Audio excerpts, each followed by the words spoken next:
Guys, kama anavyosema jamani, msingi wa afya zetu ni mazoezi, na msingi wa kila kitu kwenye maisha ni kuwa na afya bora. Huwezi kuwa na afya bora bila kuwa na mwili uliotimamu, mwili ambao unaweza ukahimili vitu vidogo na vikubwa. Sasa kifupi, mimi nimekuwa ni pressure sana kwenye mambo ambayo yanahusu afya zetu. Ni jambo la kheri hata wewe kumshirikisha jirani, ndugu, rafiki, adui, mtoto wako, mkeo, mumeo, anyone in this world, kwa sababu hili ni jambo ambalo ni la upendo. Ni jambo ambalo linahusu wewe kutengeneza mwili mzima na mijengeo mizuri ya afya yako. Sasa basi, napenda kuwahimiza sana tufanye mazoezi, na kila mara nilikuwa naongelea kuhusu mazoezi. Ni mazoezi ya aina gani? Vyakula ni vyakula vya aina gani? Kwa sababu nimekuwa nimeongea sana kwamba kitu ambacho kinakupa matokeo sahihi kwa kile ambacho wewe unakitamani.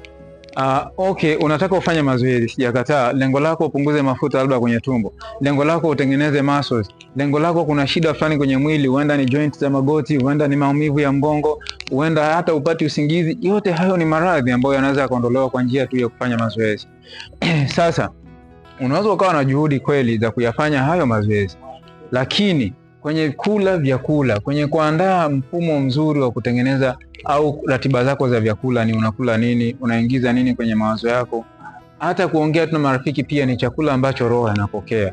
Kwa hiyo kuna vitu ambavyo tunaweza tukawa na juhudi kweli, unafanya mazoezi sana lakini haupati matokeo mazuri. Shida itakuwa kwenye aidha muda wa kupumzika upati, au vyakula ambavyo unakula sio sahihi. So kama wewe unahitaji kutengeneza muscles, kuna maumivu popote kwenye mwili wako unahitaji kuyaondoa taratibu au kwa uharaka, kuna mafuta mengi kwenye mwili unahitaji kupunguza, viriba tumbo, vitambi, gongo, anything kwenye mwili wako, just contact me, nitafute au njoo mahali kama hapa. Utakutana na matrena wazuri kabisa, watakuelekeza ni mazoezi gani, ni vyakula gani na ni kitu gani ufanye ili tu ubaki kuwa na afya bora, kuanzia umri wa 0 mpaka hata miaka 200, 300, tuishi tukiwa tuna furaha na nguvu tele wa tele.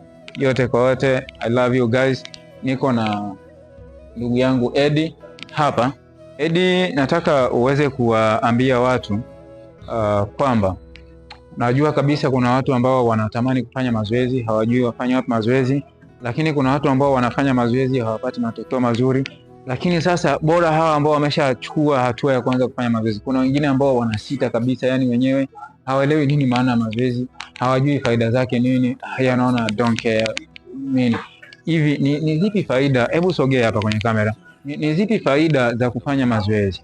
Na kama mtu anasita, je, unamshawishi vipi au unamshauri vipi mtu ambaye yeye anaona hili ni kama swala la mtaani? Kuhusu swala zima la mazoezi, kwanza faida ya kwanza, kujenga afya ya mwili. Afya ya mwili haijengi kwa chakula. Unaweza kujenga kwa chakula, lakini chakula hicho unachokula kikuletea shida kabisa. Ili afya yako itengemane, ushindane na magonjwa ya mwili, lazima ufanye mazoezi. Wale wapenda mazoezi au hata kama sio wale wapenda mazoezi, inakupasa kuchukua hatua juu ya mwili wako, kwa sababu mwili unapambana na vitu vingi sana. Ni kweli. Vitu ambavyo mwili ukipambana nao unajikuta moyo unahema kwa kasi. Sawa. Kitu kidogo kinaweza kukufanya hata presha ikapanda, kwa sababu kwanza mwili, damu ile kusukuma damu inahitaji mazoezi. Sawa. Ukiacha mwili kwa nenepa sana kiasi kwamba hata wewe mwenyewe unajishtukia. Hilo ni tatizo kubwa sana kabisa. Basi kuanza mchakato huu, mwalimu hapa nimekutana naye ndani ya wiki mbili, lakini kwa mimi mwili wako sasa hivi naona kuna kitu. Sawa. Kwa hiyo tunakukaribisha, tupo Bweni. Unaweza ukachukua namba za mwalimu akakuelekeza vizuri. Sawa, shukrani. Eddie, nimefurahi, una maelezo mazuri. Ameongea kitu cha point. Ili damu isikume damu au ili moyo usukume damu, unahitaji nguvu ya ziada. Kwa hiyo kufanyia mazoezi ya mshipa ya moyo, kufanyia mazoezi moyo ni vitu ambavyo tunavihitaji, kwa sababu ukisimama moyo unajua nini kinatokea. So yote kwa yote, we love you guys, and tunahitaji tuwe pamoja mara kwa mara.